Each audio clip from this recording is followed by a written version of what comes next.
네, 여러분 안녕하세요. 안녕하세요.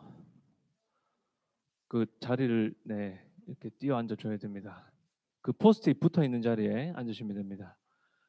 네, 저도 되게 오랜만에 이렇게 현장에 사람들이 앉아 있으니까 그것도 말씀 들으시면 되게 긴장되고 되게 떨리고 또 기대하는 마음이 있네요.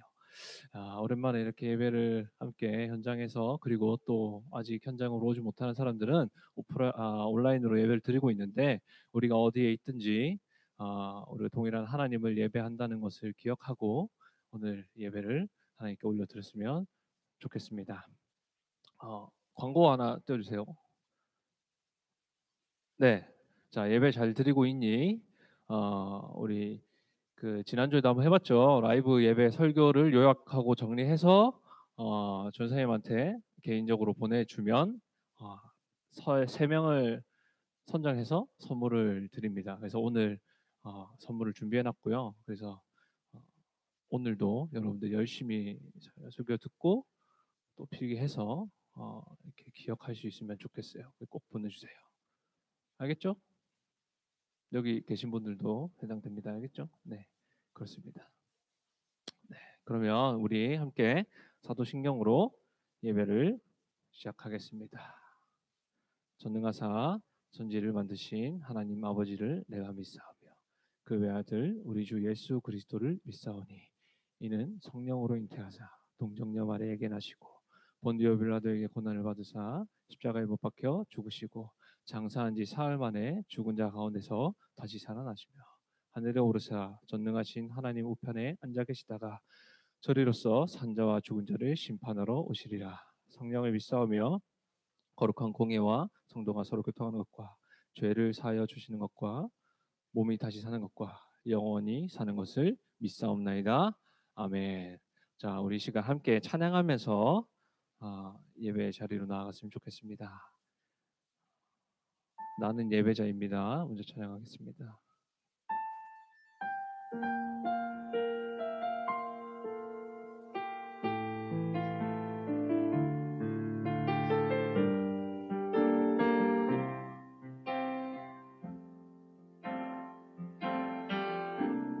나는 하나님을 예배하는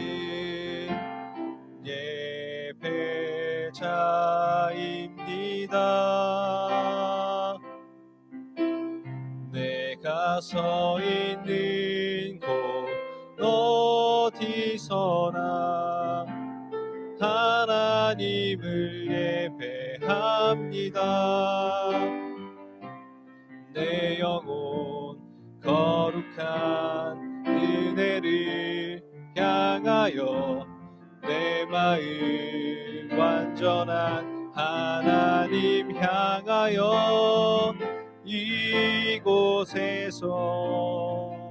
바로 이 시간 하나님을 예배합니다. 한 번 더 찬양하겠습니다. 나는 하나님을 예배하는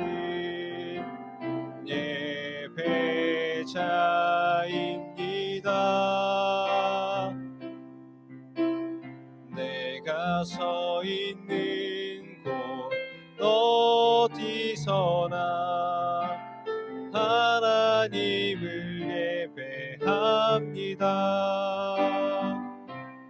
내 영혼 거룩한 은혜를 향하여 내 마음 완전한 하나님 향하여 이곳에서 바로 이 시간 하나님을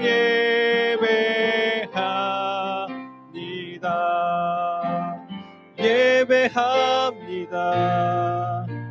찬양합니다. 주님만 날 다스리소서. 예배합니다. 찬양합니다. 주님 홀로 높임 받으소서. 처음부터 함께 찬양하겠습니다. 완전하신 나의 주, 이의 길로 날 인도하소서. 행하신 모든 일 주님의 영광 다 경배합니다. 예배합니다. 찬양합니다. 주님만 날 다스리소서. 예배합니다. 찬양합니다. 주님 홀로 높임 받으소서. 예배합니다. 찬양합니다. 주님만 날 다스리소서. 예배합니다. 찬양합니다. 주님 홀로 높임 받으소서. 우리 이 시간 함께 예배를 위해서 잠깐 기도했으면 좋겠습니다. 오늘 드려지는 예배가 정말 하나님이 기뻐 받으시는 예배 되게 해달라고, 우리가 아직 이 코로나 사태가 진정되지 않아서 함께 모여서 하나님을 예배하며 기뻐할 수 없지만, 우리가 각자 있는 그 자리에서 하나님을 예배할 때 우리의 마음이 온전히 하나님을 예배하고, 내 장소가, 내 상황이 어떻든 나의 마음이 온전히 하나님만을 바라보며 예배할 수 있게 해달라고, 하나님 내가 드리는 오늘의 이 예배를 기뻐 받아달라고 우리 이 시간 함께 소리내어 기도하겠습니다. 기도하겠습니다. 하나님 감사합니다. 하나님 오늘 예배를 드립니다. 하나님 아직까지 우리의 상황이 허락되지 않아서 우리가 아직 각자의 자리에서 하나님을 예배합니다. 하나님 우리가 예배 방식이 어떻든, 예배 형식이 어떻든, 예배 장소가 어떠하든 우리가 하나님을 예배한다는 사실은 변하지 않습니다. 하나님 우리가 하나님을 예배할 때 하나님 홀로 영광 받아 주시옵소서. 우리가 예배할 때 하나님 우리의 예배를 기뻐 받아 주시옵소서. 하나님 우리의 마음이 온전히 하나님을 향하기 원합니다. 하나님 우리의 마음이 온전히 하나님께 집중하기를 원합니다. 하나님의 말씀을 듣고 하나님을 찬양하고 우리가 기도할 때 하나님 그 모든 순간에 하나님 홀로 영광 받아 주시옵소서. 하나님 감사합니다. 감사합니다. 감사합니다. 하나님 감사합니다. 우리를 하나님의 자녀 삼아 주시고, 또 우리를 위하여 예수 그리스도를 이 땅에 보내주시고, 예수 그리스도께서 우리를 위하여 십자가에 못 박혀 피 흘리시고, 또한 우리를 위하여 살아나셔서 우리가 그 은혜로 인하여 이 자리에 있습니다. 하나님 우리가 오늘 이 기쁜 날 하나님께 예배를 올려드릴 때 우리가 우리의 상황과 우리의 환경을 탓하지 아니하고 온전히 하나님께 우리의 마음을 집중하여 올려드릴 수 있는 예배가 되게 하여 주시옵소서. 하나님 온전히 이 예배의 주인 되어 주시옵소서. 감사합니다. 살아계신 예수 그리스도의 이름 받들어 기도드립니다. 아멘. 네, 함께 오늘 말씀을 읽겠습니다. 오늘 함께 읽으실 말씀은 고린도전서 5장 12절에서 19절 말씀입니다.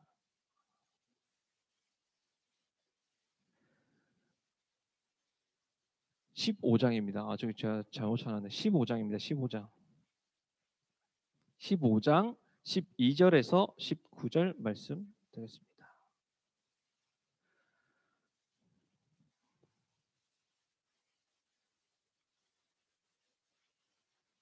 네, 함께 읽겠습니다.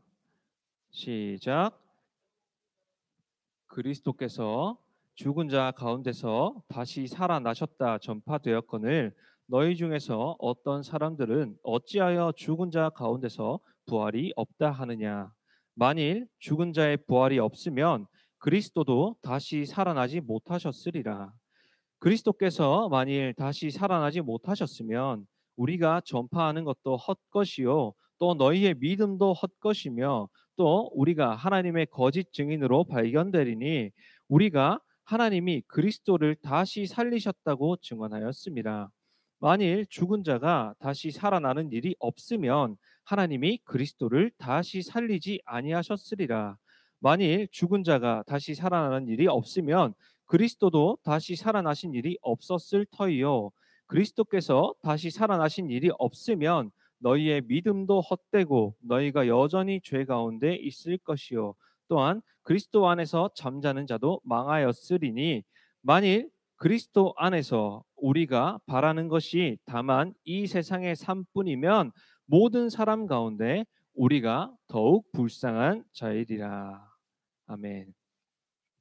자, 오늘 우리는 확실한 이유라는 제목을 가지고 여러분에게 말씀을 전하겠습니다. 여러분들은 부활이라는 단어를 들으면 어떤 게 생각이 나나요? 부활. 어떤 게 생각이 날까요? 부활.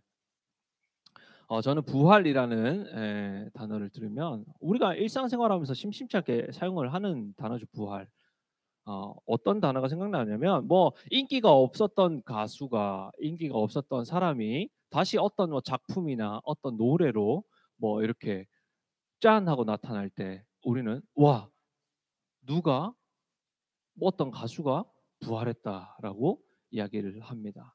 또 아예 가수의 이름이 부활인 가수들 그 그룹도 있죠. 뭐 그리워하면 언젠가 만나게 되는 뭐 이런 노래 몰라요? 뭐 네버 엔딩 스토리 뭐 이런 거 부른 부활이라는 그룹도 있습니다. 또 히어로물들을 이렇게 보면 막 죽은 것 같았던 뭐 영웅이 다시 살아나는 또뭐 반지의 제왕에서 간달프가 이렇게 1편에서 막 이렇게 그 괴물이랑 싸우다가 탁 다리 밑으로 떨어져 가지고 죽은 줄 알았는데 2편에 다시 짠하고 백색의 간달프로 이렇게 나오는 그런 것들 보면서 우리는 와 간달프가 부활했다라고 표현을 합니다.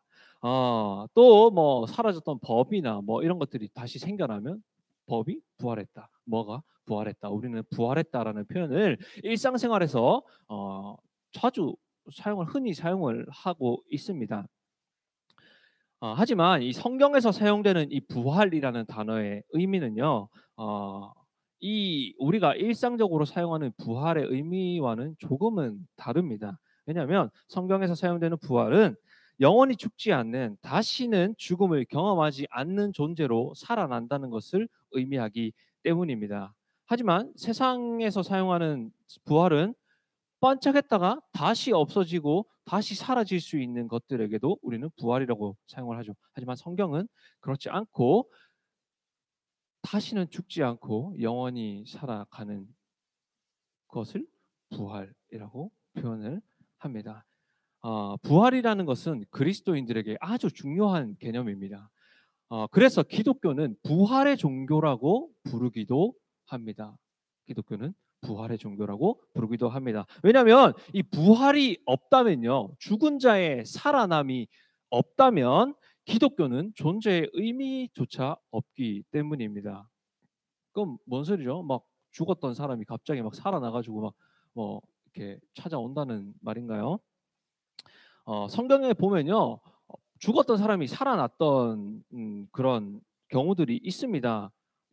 뭐 나사로가 죽은 지 4일 됐는데 이 무덤에서 예수님이 나사로야 나오라 하니까 나사로가 죽은 나사로가 다시 나오는 거. 그리고 뭐 소녀가 죽었다고 했는데 예수님이 달리다쿰 하니까 소녀가 일어났던 것들. 그리고 한 과부의 아들이 실려 나가는 걸 보면서 슬퍼하시고 그 아들을 살려내신 그 사건들에 죽었다가 다시 살아난 사건이기는 합니다. 하지만 예수님은 그때마다 죽은 게 아니라 잔다라고 표현을 하십니다. 그러니까 이 성경이 말하는 이 부활과 그들을 살렸던 이 사건과는 이 부활은 조금 다른 의미의 개념의 것입니다. 그것은 단순히 생명의 연장이었습니다. 그 사람들은 살아났지만 다시 죽었습니다. 하지만 성경이 말하는 이 부활은 살아난 이후에 영원히 죽지 않는 것을 의미합니다. 우리는 우리에게 있어서 아주 중요한, 어쩌면 이 기독교 신앙의, 그리스도인들의 신앙의 근간이 되는, 밑바탕이 되는 이 부활이 도대체 무엇인지, 왜 우리에게 그토록 중요한 의미를 갖는지를 지금부터 좀 살펴보려고 합니다. 우리가 지난주의 말씀을 기억을 해보면, 지난주의 말씀이 뭘까요? 라고 하면 여러분들은 아마 기억을 잘 못하실 거예요. 그러니까 이렇게 질문하겠습니다. 예수님께서 이 땅에 오신 이유를 이렇게 비유로 설명을 하셨습니다. 뭐였죠? 성현? 기억이 안 납니다. 그렇죠? 해수 노트 써서 우리 선물 당첨되는데 뭐였죠? 예수님이 뭘 하러, 누구를 위해 온 게 아니라 누구를 위해 왔고, 누구를 위해 한 게 아니라 누구를 위해 왔다라고 하죠. 누구에게는 뭐가 쓸데없죠? 기억을 못합니다. 네, 여러분 그럴 수 있습니다. 이 시간이 지나면 까먹을 수 있어요. 자, 그러면 제가 이제 얘기를 해줘야겠죠. 자, 뭐였어요? 예수님은 건강한 자에게는 의사가 쓸데없고 병든 자에게 의사가 필요하다. 그러니까 나는 의인을 부르러 온 게 아니라 죄인을 부르러 왔다라고 말씀을 하십니다. 예수님의 사역의 핵심이 바로 이 비유에 들어 있는 거죠. 예수님이 왜 오셨어요? 왜 사람들은 병들고 죄인이어서 예수님이 와야만 했을까요? 왜 사람이 병들고 사람들이 죄인이 되었죠? 누구의 범죄 때문이죠? 한 사람, 아담의 범죄 때문입니다. 아담이 하나님을 거역하는 죄를 지어서 그 아담의 거역함, 아담의 범죄로 인해서 이 땅에 우리에게, 인류에게 죄라는 것이 들어왔습니다. 자, 죄가 들어왔어요. 죄가 들어와서 어떻게 됐어요? 하나님이 너무 보시기에 너무 좋았던 이 아름다웠던 이 세상이 죄로 인해서 파괴되었습니다. 그래서 이 죄의 결과는 우리는 뭐라고 그래요? 죄의 삭은 사망이다라고 말을 합니다. 그리고 죽으면 그대로 끝나는 거 아니에요. 사망한 이후에 그냥 끝이 아니라 사망 이후에는 심판이 있습니다. 영원한 형벌이 기다리고 있습니다. 뭐 때문에요? 죄 때문에. 왜 병드는 거예요? 죄 때문에. 왜 죄인인 거예요? 하나님을 거역해서 이 땅에 죄가 들어왔기 때문에, 그 대표자 아담으로 인해서 그 이후에 아담의 후손으로 태어나는, 육신으로 태어나는 모든 사람은 다 죄를 가지고 태어나게 되었던 겁니다. 그러니까 이 필시 이 죄의 문제를 해결하지 않으면 우리에게 기다리고 있는 건 뭐예요? 영원한 죽음과 영원한 심판, 영원한 형벌이 기다리고 있는 겁니다. 근데 하나님이 사람들을 사랑하셨기 때문에 이제 이것을 해결할 수 있는 방법을 제시해 주시죠. 바로 그 아들 예수 그리스도를 이 땅에 보내시는 겁니다. 사람은 누구나 죄인이기 때문에 죄값을 치를 수가 없어요. 너무 잘 아는 얘기죠. 죄값을 치를 수가 없어요. 근데 하나님의 아들, 죄가 없으신 그 예수 그리스도가 성령으로 잉태하여서 이 땅에 오셨어요. 사람의 몸을 입고. 완전한 사람이자 완전한 하나님의 그 모습으로 이 땅에 오셨습니다. 그래서 죄가 없는 그 예수님이 우리의 죄를 다 대신 짊어지고 우리의 죄의 값을 십자가에서 피 흘림으로 치르신 거죠. 피 흘림 없이는 죄 사함이 없으니까요.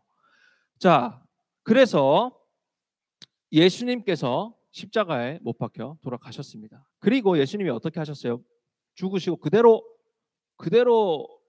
장사되어 영원히 무덤을 열지 못하고 계셨을까요? 아니죠. 그 무덤을 열고 죽음을 이기고 다시 살아나셨습니다. 3일 만에. 그리고 그것을 기념하는 날이 오늘날의 이 부활절인 거죠. 예수님이 부활하신 것을. 자, 예수님은 예수님께서 말씀하셨던 그대로 다시 살아나셨습니다. 예수님은 제자들에게 여러 번 이렇게 말씀하셨어요. 인자가 이 사람의 아들이 곧 하나님의 아들이자 사람의 아들이 자기가 본인이 예수 그리스도 본인이 고난당하고 죽임을 당할 거다. 하지만 다시 부활할 거다라고 여러 번 말씀을 하셨습니다. 마가복음 8장 31절 말씀이죠. 인자가 많은 고난을 받고 장로들과 대제사장들과 서기관들에게 버림받아 죽임을 당하고 사흘 만에 살아나야 할 것을 비로소 그들에게 가르치시되, 예수님은 가르치신 그대로 알려주신 그대로 다시 살아나셨습니다. 이게 어떻게 가능하냐고요? 죽었는데 어떻게 다시 살아나냐고요? 우리의 상식으로는 불가능합니다. 우리는 죽은 사람을 살릴 수 있는 기술은 이 땅에 없습니다. 그런데 하지만 이 전능하신 모든 것이 가능하신 하나님은 이게 가능한 일이죠. 하나님은 그리스도를 살리셨습니다. 하나님은 그리스도를 왜 살리셨을까요? 이미 죄의 값을 죄를 이렇게 지고 우리의 죄를 다 가지고 십자가에 못 박혀서 돌아가셨어요. 피 흘리셨어요. 근데 왜 예수님은 꼭 살아나야만 했던 것일까요? 이것이 중요합니다. 요한복음 6장 39절에서 40절은 이렇게 말합니다. 나를 보내신 이의 뜻은 내게 주신 자 중에 내가 하나도 잃어버리지 아니하고 마지막 날에 다시 살리는 이것이니라. 내 아버지의 뜻은 아들을 보고 믿는 자마다 영생을 얻는 이것이니 마지막 날에 내가 이를 다시 살리리라 하시니라. 그리스도를 살리신 것은 그것이 하나님의 뜻이었기 때문입니다. 그리고 그리스도를 살려야만 했기 때문입니다. 만약에 예수님이 살아나지 못하셨다면 어떻게 됐을까요? 예수님이 만약에 십자가에 못 박혀서 돌아가시고 장사되신 후에 그대로 살아나지 못하셨다면 어떻게 됐을까요? 부활이 없다면 어떻게 될까요? 자, 사도 바울이 이제 그것에 대해서 이야기를 하는 겁니다. 오늘의 본문이 사도 바울이 이렇게 부활이 없다, 예수님은 부활하지 않았다라고 말하는 이들에게 말하고 있는 본문입니다. 사도 바울이 살았던 그때에도 예수님이 부활하고 승천하신 지 얼마 안 됐어요. 시간이 얼마 지나지 않았는데 그리스도의 부활을 부정하는 자들이 막 일어납니다. 사도 바울은 그들에게 이렇게 말합니다. 만약에 죽은 자의 부활이 없으면 그리스도도 다시 살아나지 못했다.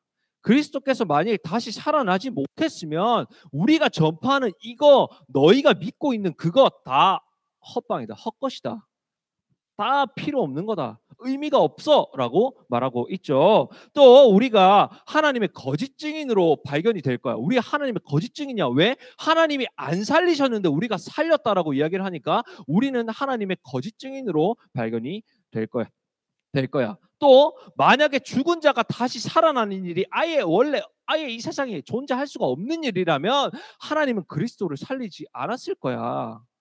그러니까 죽은 자가 다시 살아나는 일이 없으면 그리스도도 다시 살아나신 일이 없고, 또 그리스도께서 다시 살아나신 일이 없으면 너희의 믿음도 헛되고, 여기가 중요해요. 너희가 여전히 죄 가운데 있을 것이고, 또한 그리스도 안에서 잠자는 자들, 그리스도를 믿고 살다가 죽은 자들 있죠. 그 사람들도 다 그냥 망했다. 만일 그리스도 안에서 우리가 바라는 것이 이 세상의 삶뿐이면 우리는 이 세상 모든 사람 가운데 가장 불쌍한 자다 말하죠. 그러나 이 오늘의 본문 이후에 20절에 이렇게 얘기를 합니다. 그러나 그리스도께서 죽은 자 가운데서 다시 살아나사 잠자는 자들의 첫 열매가 되셨다. 잠자는 자들, 죽은 자들의 첫 열매가 되셨어요. 처음 부활하신 겁니다. 예수님이 부활로 첫 열매가 되셨어요. 첫 열매가 뭐예요? 처음 열매가 열렸어요. 그러면 그 첫 열매가 열렸어요. 여러분, 나무를 막 키워가지고 이게 사과나무를 심었다고 생각해보세요. 사과나무를 심어가지고 딱 했는데 나무가 자라서 열매가 하나 열렸어요. 그 말은 뭐예요? 이 나무에서 앞으로도 열매가 열린다는 말이죠. 예수 그리스도는 첫 열매가 되셨다라고 이야기를 합니다.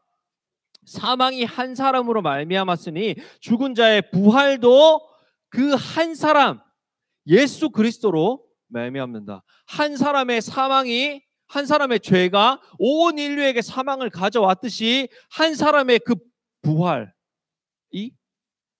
그 한 사람의 새 생명이 그 이후에 일어날 그 인류, 그를 믿고 그를 고백하는 자들 모두에게 새 생명을 가져다 준다. 아담 안에서 모든 사람이 죽은 것 같이 그리스도 안에서 모든 사람이 삶을 얻으리라 라고 이야기를 합니다. 무슨 말이에요? 이걸 정리해 보면 예수 그리스도가 죽었다가 다시 살아난 일이 없으면, 그게 일어나지 않은 일이면 우리의 믿음은 헛것이다. 근데 그 이유가 뭐예요? 여전히 우리가 죄 가운데 살아가기 때문이다라고 얘기를 하죠. 왜 우리가 여전히 죄 가운데 있는 거예요? 유명한 신학자 헤르만 바빙크는 이렇게 말했습니다. 그리스도께서 몸으로 다시 살아나시지 못했다면 죽음과 죄악 그리고 죽음의 세력 잡은 자 마귀가 정복되지 않았다라는 결론이 성립이 된다. 만일 그렇다면 승리자는 그리스도가 아니라 사탄이라는 말이 성립이 된다. 성경 말씀에 의하면 그리스도께서 몸으로 부활하신 것은 사건은 의미심장하다. 무슨 말입니까? 하나님께서 창세기 3장 15절에 원시 복음을 말씀하실 때, 최초의 그 복음을 말씀하실 때 그리스도가 한 여인의 아들이 사단의 머리를 깨부순다라고 얘기를 했습니다. 그러니까 이 죄와 죽음과 이 권세 잡은 이 사단의 머리를 깨부순다는 게 뭐예요? 죽음을 이겨낸다라는 말입니다. 우리는 다 죽는데, 우리는 다 죽어요. 죄 때문에. 사단의 그 죄 아래에서, 사단의 이 지배 아래에서 우리는 살아가고 있어요. 그래서 필시 죽고 영원한 형벌만 기다리는 거죠. 근데 하나님이 우리에게 주셨던 그 복음은 뭐냐면 그 사단의 머리를 깨부수는 거예요. 그러니까 죽음을 이기고 여인의 아들이, 하나님이 보내신 그 여인의 아들이 죽음을 이기고 살아난다는 의미입니다. 그러니까 예수의 부활이 없으면 여전히 사단은 정복되지 않았다. 사단은 여전히 우리에게 그 영향력을 계속해서 발휘를 하는 거죠. 사단의 그 사망이 깨어지지 않는 겁니다. 예수의 부활이 없다면 그리스도가 아닌 사탄의 승리이기 때문에 우리는 여전히 사탄의 노예, 죄의 노예로 죄의 종노릇하며 살아가야 한다는 것입니다. 여전히 아무런 희망이 없고 구원의 소망이 없이 세상에서 살아가는 그 수많은 사람들과 마찬가지로 우리가 사라지는 대로, 그냥 살아가는 대로 살다가 죽는 겁니다. 그리고 죽음 이후에는 그냥 형벌을 받는 거예요. 마치 이 세상의 삶이 그냥 끝인 것처럼, 마지막인 것처럼 살아가다가 죽는 겁니다. 세상 사람들은 부활 같은 건 없다라고 이야기를 합니다. 불가능하다고 이야기를 합니다. 허무맹랑한 이야기를 믿는다고 이야기를 하죠. 그래서 신앙을 가진다는 건 정말 바보 같은 일이라고 말합니다. 그래서 요즘 인터넷에 들어가 보면 아주 예배 드린다는 기사에 댓글들이 가관입니다. 막 맹비난입니다. 어제 이렇게 보는데 와, 굉장히 이 뭐라고 해야 되지? 진짜 머리가 아플 정도로 세상은 우리 그리스도인들을 굉장히 욕을 합니다. 우리가 잘하고 있을 때에도 욕을 합니다. 못하고 있으면 더 욕을 합니다. 세상은 우리를 바보 같은 사람들이라고 이야기를 합니다. 맞아요. 여러분, 왜 이렇게 살아야 됩니까? 우리가 왜 여러분의 귀한 시간을 들여서 이 교회 예배를 드리러 나오고 또 여러분들의 귀한 시간을 빼서 일요일, 주일 이 아침 얼마나 꿀맛 같은 아침입니까? 내일이면 이제 또 학교로 직장으로 뭐 이렇게 가야 되니까 주말에 마지막 날 아침에 딱 일어나가지고 편하게 늦잠 자다가 한 11시 12시에 일어나가지고 늦지막히 점심을 뭐 시켜 먹든지 이렇게 먹고 여유를 부리다가 밖에 나가서 산책도 살짝 하고 들어와가지고 좀 이렇게 내일을 준비하면서 이렇게 하면 정말 좋은데, 여러분들은 왜 주일 아침에도 쉬지 못하고 아침 일찍 일어나가지고 이 교회로 발걸음을 옮깁니까? 하나님 믿는다는 거 정말 힘들고 피곤한 일입니다. 왜죠? 하지 말라는 건 정말 많아요. 이것도 하지 마라, 저것도 하지 마라. 교회 다니면 뭐 이것도 하면 안 되고, 욕도 하면 안 되고, 친구 미워하면 안 되고, 하지 말라는 건 너무 많습니다. 하라는 것도 많아요. 예배도 드려야 되고, 뭐 공부도 해야 되고, 뭐그 수련회 참석해야 되고, 뭐 찬양팀도 해야 되고, 뭐 성경 공부도 해야 되고, 필사하라면 필사도 해야 되고, 뭐 찬양하라면 찬양도 해야 되고, 할 것도 정말 많아요. 이 정말 할 것 너무, 이거 아니어도 할 것 너무 많고 바쁘고, 막 그 시간에 공부 막 좀 더 하면은 좋을 것 같고, 막 학원도 한번 1시간 2시간 더 들을 수 있고, 막 이런 이 귀한 시간에 여러분들은 왜 이곳에 나와 있습니까? 그리고 막 기도도 하라 그래요. 힘들어 죽겠는데 막 하나님 뭐 듣고 있는 것 같지도 않은데, 혼자 얘기하는 것 같은데 막 기도도 하라고 합니다. 막 기도도 하고 막 30분, 하루에 30분 기도하라고 합니다. 30분이면 영어 단어를 몇 개를 외우고, 공부를 몇 분을 더 하시고, 문제를 몇 개를 더 풀 수 있는 시간이고, 또 여러분들은 어떠세요? 뭐 다른 거 뭐 밥을 먹을 수 있고, 뭐를 할 수 있고, 차를 한 잔 마실 수도 있고, 그런 너무나 귀한 시간인데 그리스도인들에게 요구되는 것은 너무나 많습니다. 친구들이 말합니다. 이렇게 얘기하죠. 저 친구 학교 다닐 때도 이렇게 얘기했습니다. 야, 성경에 이렇게 읽고 있으면 야, 뭐 하냐? 쉴 데 없이 그런 거 읽지 말고 그 공부 한 문제나 하나 더 풀어라. 이렇게 얘기를 하죠. 아침에 이렇게 학교에서 좀 일찍 가가지고 말씀 보고 기도하고 있으면 야, 뭐 하냐? 또 헛짓거리 한다고 보통 이 표현을 하죠. 교회 간다 그러면 야, 교회를 왜 가냐? PC방에 나가자. 아니면 그 시간에 그 공부나 좀 더 해라. 뭐 이렇게 얘기를 하기도 합니다. 왜 그렇게 바보같이 사냐고 얘기를 하죠. 무엇을 위해서 그렇게 사냐고 얘기를 합니다. 여러분 생각해보세요. 교회 안 다녀도 충분히 잘 먹고 잘 살아요.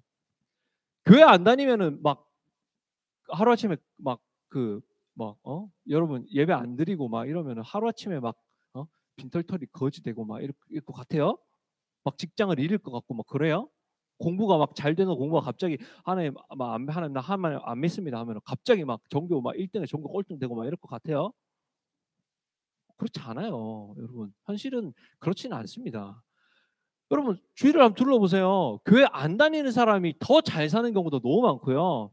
교회 안 다니는 사람들이 공부 더 잘하는 경우 너무 많고요. 교회 안 다니는 사람이 재능 더 많은 경우 너무나 많고요. 교회 안 다니는 사람이 잘 나가는 경우가 정말 더 많아요. 뭐 비율을 정확하게 따질 수는 없겠지만 교회 안 다니고 예수 안 믿는데 너 떵떵거리고 잘 사는 사람들 너무나 많습니다. 또 교회 다니면 꼭 건강한가요? 예수님 의사라고 하셨는데 병든 자를 고치신다고 하셨는데, 그래서 사람들이 교회에 나오면 나는 안 아플 거야라고 생각을 할 수도 있어요. 또 약간 이렇게 믿는 분들은 교회 다니면 절대 안 아프다. 아픈 것도 교회 다니면 바로 다 낫는다. 이렇게 믿음을 가진 분들이 있습니다. 그런데 꼭 그렇던가요? 교회 안 다니면 안 아파요? 교회 다니면 안 아파요? 교회 다니면 안 힘들어요? 똑같이 힘들고 똑같이 아프고 똑같이 질병에 걸려서 죽기도 하고요. 또 뭐 교회 다닌다고 고생 안 하는 사람들 없습니다.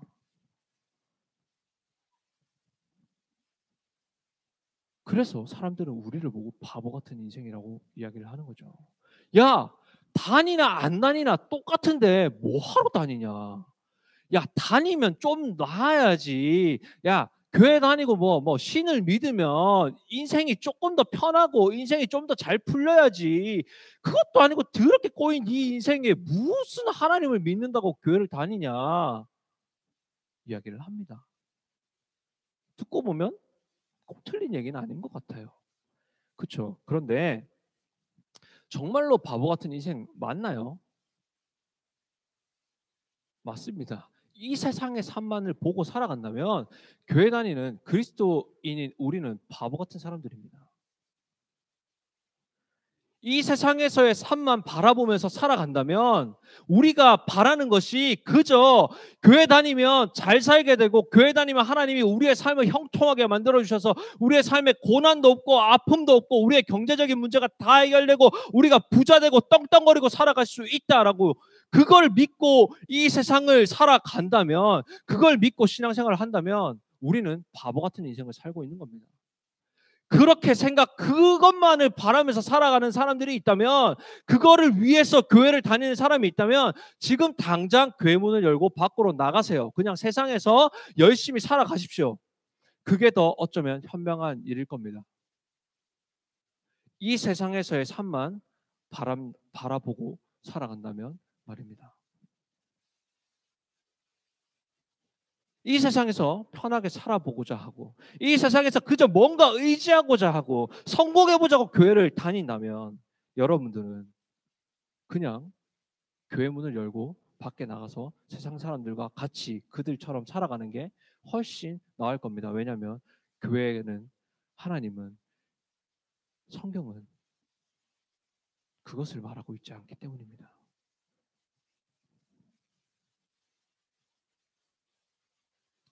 여러분이 하나님을 성공을 위한 동아줄로 생각을 한다면 그 생각을 바꾸든지 아니면 그냥 그 동아줄을 놔버리십시오. 둘 중에 하나입니다. 그걸 바라보며 이 동아줄 붙들고 가면 여러분들은 필시 원망합니다. 불평하고요. 나중에 가서 에이 믿어봤자 아무것도 없네 라고 하며 교회를 욕하며 저주하며 떠나게 될 겁니다. 하지만 여러분들이 이 세상에서의 삶이 끝이 아니라 이 세상에서의 이 짧은 인생, 길게 보이지만 영원이라는 관점에서 봤을 때 이 인생은 너무나 짧은 인생입니다.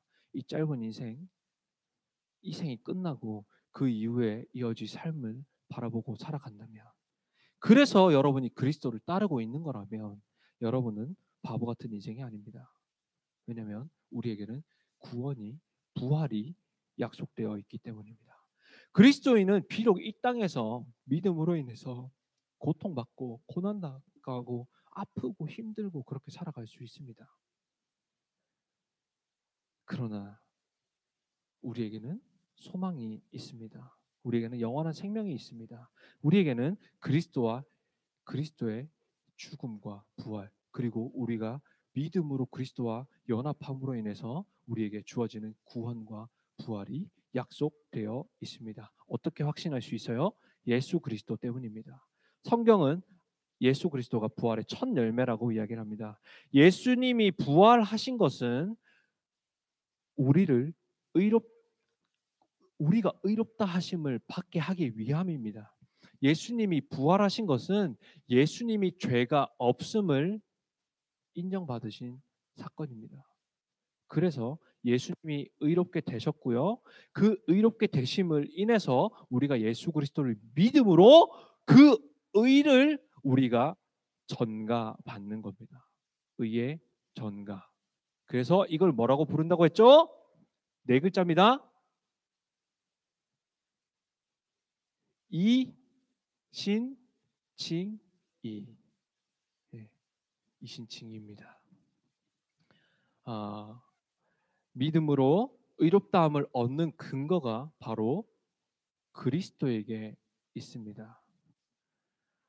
우리의 이 예수님이 부활하셨기 때문에 우리의 부활도 보증이 됩니다. 왜냐하면 예수님이 부활의 첫 열매가 되셨기 때문에 우리의 부활도 보증이 되어 있는 겁니다.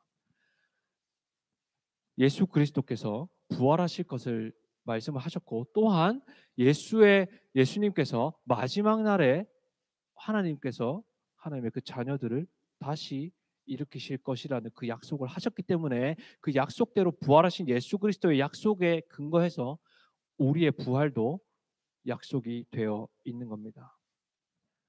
아까 얘기했듯이 만약에 그리스도의 부활이 없었다면 우리는 여전히 죄 가운데 있을 거고 죄의 종노릇을 했겠지만 이제는 그렇지 않습니다. 부활이 있고 부활로 인해서 구원의 길이 열려 있는 겁니다. 그렇기 때문에 그리스도를 믿는 우리에게 미래가 약속이 되어 있습니다. 이 세상이 끝이 아닙니다. 이 세상이 아무리 고통스럽고 힘들어도 이 삶이 끝나면 약속되어 있는 영원한 생명이 있습니다. 그런데 여러분 또 한 가지 문제가 있어요. 어떤 문제냐면 여러분은 이 부활이 정말 실제라고 느껴지나요? 아, 부활이 존재합니다. 오케이. 성경이 부활이 있다라고 얘기하니까 부활이 있는 거는 뭐 알겠어요. 오케이. 근데 이 부활이 진짜 내가 부활한다라는 것 실제라고 느껴져요? 아니, 이거 이전에 생각해야 될 게 있죠. 여러분 죽음이 여러분들에게 해당된다고 생각을 하나요? 내가 죽는다는 사실이 실감이 나냐고요. 우리는 죽음이 코앞에 있다는 사실, 우리가 언제 죽을지 몰라라고 이야기를 하지만 우리의 마음에는 나는 지금은 안 죽어라는 생각이 굉장히 강합니다. 여러분 그렇지 않아요? 한 목사님이 설교 중에 이런 말씀, 이런 비유를 드셨어요. 만약에 여러분 음주운전을 했을 때 100% 사고가 난다라고 이야기를 하면 아무도 음주운전을 안 할 겁니다. 하지만 음주운전을 하면 내가 음주운전 하에서 사고가 안 날 수 있는 확률이 어느 정도 있기 때문에 하는 겁니다. 근데 100% 사고가 난다고 하면 여러분들 하겠어요? 절대 안 합니다. 마찬가지예요. 내 앞에 죽음이 다가와 있다라는 사실을 우리가 내가 언제 죽을지 몰라라는 사실을 내가 진짜 인정하고 내가 그거를 자각하고 내가 그 현실을 직시하고 살아가면 당장 내일 내가 죽는 게 확실하다고 하면 우리는 지금처럼 살아갈 수는 없을 겁니다. 부활도 마찬가지예요. 부활하는구나. 언젠간 부활하는구나. 근데 죽고 나면 언젠가는 부활을 하겠구나라고 생각을 하면 죽고 나서 언젠가 예수님 오시겠지. 내 때는 아니겠지. 난 죽을 것 같지도 않아. 언제 죽을지도 모르겠어.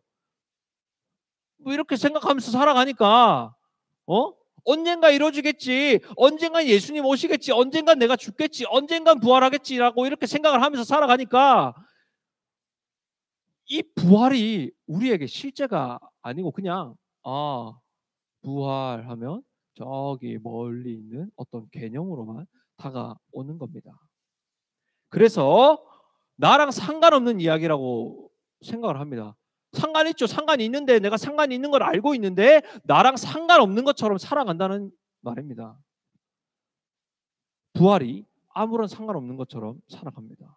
그러니까 실제로 일어날 거는 알고 있어요. 언젠가 저 미래. 그렇지만 체감이 되지 않기 때문에 그리스도의 이 죽으심과 나심으로 인해서 우리에게 주어진 구원이라는 말, 이거 맨날 첫날 얘기하고 막 듣고 보고 내가 읽어서 그래 알고 있어라고 하지만 그것이 나에게 실제가 되지 않는다는 말이에요. 진짜로 나한테 일어난 일이라고 생각하지 않기 때문에 그렇습니다. 그렇게 받아들이지 않기 때문에 그렇습니다. 그래서 우리가 뭘 찾게 되냐면 이게 나에게 일어난 일이라고 생각을 하면 그 은혜와 감격이 막 넘쳐야 되는데 그게 아니니까 그냥 그랬었구나. 그런 일이 있었다고 하더라 생각을 하니까 그냥 이제 내가 바라볼 수 있는 거, 내가 신앙생활하면서 바라보는 거는 바로 그냥 세상에 있는 겁니다. 성공, 평안함, 부귀 영화, 하나님이 나에게 이 정도는 해주셔야지, 내가 이거 하면 이렇게 해주셔야지라는 그런 공로주의, 공로 사상만 남아 있는 거예요. 내가 진짜 죽을 거였는데 내가 진짜 죄인이어가지고 죽으면은 영원한 심판이 기다리고 있다는 사실이 너무나 뼈저리게 다가오는데, 내가 당장 내일 죽으면 그 죽은 이후에 바로 심판이 있는데 하나님이 나를 살리셨어. 그게 실제가 되면 내 하나님 나를 살리셨다는 그 사실이 너무나 감격스럽고 너무나 감동이 돼서 내가 그 은혜에 어떻게 내가 보답을 해야 될지 몰라서 살아갈 텐데, 그게 아니니까 그냥 계속 그냥 다른 것만 바라보면서 살아간다는 거예요. 하나님 이 정도 했으면 해줘야 되는 거 아니에요? 하나님 내가 이만큼 기도했는데 성적 이만큼 올라야 되는 거 아니에요? 하나님 내가 이만큼 기도했는데 내가 이만큼 헌신하고 봉사하고 했는데 우리 가정은 왜 이렇게 여전히 힘들죠? 내 인생 왜 이렇게 힘들어요? 어려워요? 라고 생각하면서 살아간다는 얘기입니다. 그래서 자꾸만 세상의 욕구들을 채워가면서 살아갑니다. 하지만 그리스도인의 삶은 그런 게 아니에요. 우리의 행복은, 기쁨은 그런 데 있는 게 아닙니다. 내가 그리스도를 믿고 그리스도와 연합해서 그리스도로 인해서 구원이 약속이 되어 있다면, 그리스도와 연합했기에 그리스도의 부활로 인해서 내 부활이 확증되어 있다면, 그 사실을 우리가 믿고 있다면, 정말로 그 사실을 내가 진짜 실감하고 있다면, 우리가 세상에서 가진 것이 아무리 없고 힘들고 괴로워도 그 인생은 불행한 인생이 아닙니다. 여러분들의 인생은 불행한 인생이 아니에요. 그런데 세상에서 모든 것 다 가지고 평안하고 너무나 막 평탄하게 살아요. 부모님 뭐 앞으로 뭐 살아갈 거 걱정할 것도 없어요. 부모님이 다 물려주고, 부모님 사업 그대로 이어받으면 되고, 부모님이 뭐 집이고 차고 다 사주고, 결혼할 때 뭐 다 돈 다 대주고, 내가 직장 못 갈까 봐 직장도 다 해주고, 뭐 이렇게 하면 걱정 없이 살아가면 우리는 그 사람을 행복한 인생이라고 얘기를 하지만, 그 사람 안에 구원이 없다면, 그 사람 안에 생명이 없다면 그 인생은 여전히 불행한 인생인 겁니다. 여러분은 어떤 인생입니까? 제 삶도 그렇습니다. 제가 이 말씀을 준비하고 최근에 막 여러 가지 고민들을 하고 그런 일들을 겪으면서 그런 생각이 많이 들었었어요. 어떤 생각이냐면, 내 삶을 돌아보면 나 이제 30살이고, 30살입니다. 저 30살인데 돌아보면 가진 것도 없어요. 이뤄놓은 것도 하나도 없어요. 앞으로 뭐 배워놓은 것도 아무것도 없어요. 할 수 있는 게 없어요. 그래서 가끔씩 와 진짜 이렇게 살아도 내가 되나? 왜 이렇게 살다가 진짜 나중에 막 진짜 내가 불행하다고 생각하는 그런, 진짜 불쌍하다고 생각하는 사람들처럼 나 그렇게 살아가고 있는 게 아닐까? 진짜 내 인생, 와 진짜 인생 진짜 뭐 이런 표현을 하면 좀 그렇지만 내 인생 진짜 망했다. 어떡하면 좋냐? 내 인생 진짜 실패한 거 아닌가라는 그런 자괴감에 이렇게 빠질 때가 있었어요. 그 친구들을 이렇게 보면 고등학교 때 막 친구들 이렇게 보면 막 좋은 직업을 가지고 좋은 직장에 들어가서 좋은 뭐 집에 살고 좋은 차를 타고 다니고 좋은 배우자를 만나서 결혼 가정을 이루고 행복하게 살아가는 모습들을 막 봅니다. 근데 내 삶을 보면 나는 그런 걸 아무것도 가지지 못했어요. 그래서 그 모습을 보고 생각을 하니까 와 진짜 이게 눈물이 날 얘기가 아닌데 너무 막 자괴감이 막 드는 거예요. 앞으로 어떻게 살아야 되지? 뭐 먹고 살아야 되지? 이런 고민이 막 드는 겁니다. 이렇게 막 패배감, 인생 진짜, 여러분 뭐 이런 표현 죄송합니다. 하지만 이 사실성을 위해서 와 내 인생 진짜 진짜 별로다. 인생 진짜 거지 같다. 앞으로 내 인생이 전혀 기대가 되지 않는다. 앞으로 인생이 기대가 되고 막 그런 설렘이 있어야 되는데 그런 게 전혀 없고 그냥 인생 빨리 그냥 끝나버렸으면 좋겠다라는 생각을 할 때가 있었습니다. 세상의 눈으로 바라보면 그렇습니다. 세상의 눈으로 바라봤을 때 이 저의 인생은, 이 전사님의 인생은 실패한 인생이에요. 세상의 눈으로 보면요. 진짜로 아무것도 없어요. 근데 그 세상의 눈으로 봤을 때 내 인생 진짜 아무것도 아니겠지만 하나님의 눈으로 봤을 때 내 인생 실패한 인생 아니다. 하나님의 눈으로 봤을 때 내 인생은 결코 망한 인생, 실패한 인생이 아니다라는 생각이 들었습니다. 왜 그래요? 하나님이 날 위해서 뭘 하셨어요? 이 보잘것없는 인생을 위해서 그 아들을 이 땅에 보내주셨습니다. 이 보잘것없는 인생을 위해서 생명을 내어 주셨습니다. 그것보다 더 귀한 인생이 있을까요? 여러분들의 삶을 위해서, 여러분 한 명 한 명을 위해서 예수님이 이 땅에 오셨어요. 여러분 한 명 한 명을 위해서 예수님이 십자가에서 피 흘려 죽으셨어요. 여러분들은 그 사실이 정말 믿어지나요? 그 사실이 믿어진다면, 그 사실이 믿어지고 그 사실을 받아들인다면 여러분들의 인생은 아무리 고난 속에 있어도, 고통 속에 있어도 절대 실패한 인생이 아닙니다. 여러분들의 앞으로의 삶에 어떤 순간이 찾아오고 어떤 절망적인 상황이 찾아와도 여러분들의 인생은 실패한 인생이 아닙니다. 누가 함께하기 때문이에요? 하나님이 우리 인생을 붙들고 계시기 때문입니다. 여러분들의 인생은 여기에서 끝나지 않습니다. 정리하겠습니다. 부활을 통해서 이 부활이 우리의 삶을 변화시켰습니다. 이 부활이 우리의 인생을 죽음에서 생명으로 바꾸었습니다. 부활이 아무것도 아닌 인생을 정말로 존귀한 인생으로 바꾸었습니다. 우리는 더 이상 죽음을 두려워할 필요도, 이 세상에 찾아오는 수많은 일들을 두려워할 필요도 없습니다. 죽음 이후에, 이 삶 이후에 영원한 생명이 기다리고 있기 때문입니다. 여러분들이 그 사실을 정말로 여러분들의 이야기로 받아들이고 여러분들의 이야기로 생각했으면 좋겠어요. 남의 이야기가 아니에요. 내 이야기입니다. 여러분 한 사람의 이야기입니다. 여러분들을 위해서 예수님이 부활하셨습니다. 부활하신 예수님을 마음껏 기뻐할 수 있는 여러분들이 되었으면 좋겠습니다. 우리 이 시간 함께 짧게 기도하겠습니다.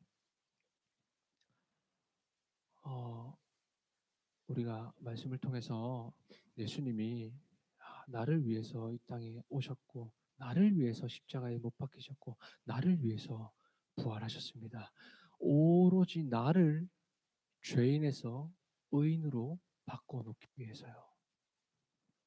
내가 그 사실이 아직 믿어지지 않는다면 하나님께, 이게 사실 내가 알고 있지만 믿어지지가 않아요. 하나님, 나 이거 믿고 싶어요. 믿음으로 고백하고 싶습니다. 하나님, 나에게도 믿음을 허락해 주세요. 라고 함께 기도하겠습니다. 이 시간 우리 함께 기도했으면 좋겠습니다. 기도하겠습니다. 하나님 감사합니다. 하나님, 이 기쁜 부활절에 하나님의 그 귀한 독생자 예수 그리스도가 나를 위하여서 이 땅에 오셨다는 사실과, 나를 위해서 십자가에 못 박혔다는 그 사실과, 나를 위해서 다시 부활하셨다는 그 사실, 그리고 나를 위해서 이 땅에 다시 오신다는 그 사실을 내가 들었습니다. 하나님, 그것이 나의 믿음이 되게 하여 주시옵소서. 하나님, 그것이 나의 고백이 되게 하여 주시옵소서. 하나님, 나는 너무나 부족하고 너무나 연약하여서 나의 믿음 자꾸만 흔들리지만, 이 세상의 작은 고난에도 흔들리지만, 하나님, 그러나 내가 이것을 믿기 원하고, 하나님의 그 구원이, 하나님의 그 생명이 나에게 있음을 믿습니다. 하나님, 나와 함께하여 주시옵소서. 나의 마음에 이 믿음을 심어 주시옵소서. 아버지 사랑합니다. 하나님 나를 향한 그 사랑, 하나님 우리 카리스 고등부 친구들 향한 그 사랑, 하나님 그 한 사람 한 사람을 향한 하나님의 그 사랑을 내가 기억합니다. 하나님 사랑합니다. 하나님 감사합니다. 우리에게 이 부활의 기쁨을 누릴 수 있는 부활절을 허락하심에 감사드립니다. 하나님, 하나님의 예수 그리스도의 부활이 우리에게 어떤 의미가 있는지 우리가 이 시간을 통하여서 말씀을 들었습니다. 하나님, 그 부활이 정말 뜬구름 잡는 이야기가 아니라 내 삶의 실제가 되어서 하나님 내가 이 부활 때문에 살아났고 이 부활 때문에 오늘 하루도 살아갈 수 있다는 이 사실, 부활 때문에 내가 이 세상이 얼마나 괴롭고 힘들어도 내가 죽음 이후에 있을 그 영원한 삶을 바라보며 하나님 붙들며 살아갈 수 있습니다. 하나님 우리에게 믿음을 허락하여 주시고 우리에게 넘치는 기쁨을 허락하여 주시옵소서. 감사합니다. 우리를 위하여 십자가에 못 박히신 그리고 부활하신 예수 그리스도 이름 받들어 기도드립니다. 아멘. 시간 주기도문으로 예배를 마치겠습니다. 시작. 하늘에 계신 우리 아버지여, 이름이 거룩히 여김을 받으시오며 나라의 마옵시며 뜻이 하늘에서 이룬 것 같이 땅에서도 이루어지이다. 오늘날 우리에게 일용할 양식을 주옵시고 우리가 우리에게 죄 지은 자를 사하여 준 것 같이 우리의 죄를 사하여 주옵시고 우리를 시험에 들게 하지 마옵시고 다만 악에서 구하옵소서. 대개의 나라와 권세와 영광이 아버지께 영원히 있사옵나이다. 아멘. 아멘. 자, 다시 광고 띄워주세요. 아이고. 네, 자, 이거 여러분 기억하시고, 뭐 이렇게 필기해가지고 보내주세요. 자, 다음, 예, 지금 만나러 갑니다. 여러분, 지금 만나러 갑니다. 오늘 1시입니다. 오늘 1시에 저기 여러분 무지개공원, 삼보공원, 또 이름이 뭐가 있죠? 저 뭐라 그러죠? 무지개공원, 그리고 삼보공원, 에? 차장공원, 뭐 이름이 여러 가지더라고요. 부르는 사람마다 달라요. 하여튼 그 공원에서 우리가 여러분들을 기다립니다. 잠깐 뭐 오면은 작은 선물과 함께 계란도 하나 받아가고요. 또 이렇게 하니까 계란도 하나 받아가고 또 이렇게 잠깐 얼굴 보고 이렇게 갈 수 있으면 좋겠어요. 올 수 있는 사람만. 못 온다. 뭐 그러면 다음 주에 이 자리에서 여러분들 기다리고 있겠습니다. 근데 그때도 못 온다. 그러면 여러분들이 올 수 있는 그날까지 제가 기다리고 있겠습니다. 그러니까 하여튼 오늘 있을 때 오면은 좋고요. 못 오면 어쩔 수 없고요. 오늘 여기 현장에 있는 친구들은 현장에도 여러 뭐 사람들 꽤 있어요. 선생님 한번 비춰주세요. 현장 여기 한번 비춰주세요. 다인쌤 어디 갔어요? 다인쌤 없나? 어머 진짜 갔나 봐. 있는데? 네, 저기 한번 비춰주세요. 여기 안 된대요. 네, 안 된다고 합니다. 그 그렇다고 합니다. 그러니까 하여튼 여기도 많이 있어요. 그래서 제가 되게 사실 오랜만에 이렇게 보니까 되게 떨리고 막 그래요. 긴장도 되고. 하여튼 우리 어, 이렇게 차차 상황이 진정되어서 또 볼 수 있으면 좋겠고. 좋아, 맞아요. 이렇게 앉아 있어요. 이렇게 사회적 거리두기, 마스크도 쓰고 있고, 손 소독제도 하고 이렇게 뛰어 앉아가지고 있으니까 여러분들 이렇게 허락이 된다면 차차 이렇게 예배 나올 수 있으면 좋겠고, 뭐 하여튼 그렇습니다. 여러분들을 볼 날을 고대하고 있어요, 여러분. 하여튼. 오늘 예배는 여기서 마치겠습니다. 여기 온 친구들은 가면서 저기 우리가 준비한 걸 받아가면 됩니다. 알겠죠? 네. 자, 그러면 우리 다음 주에도 만나요. 제발. 자, 그 방송도 꺼주시고요. 제발.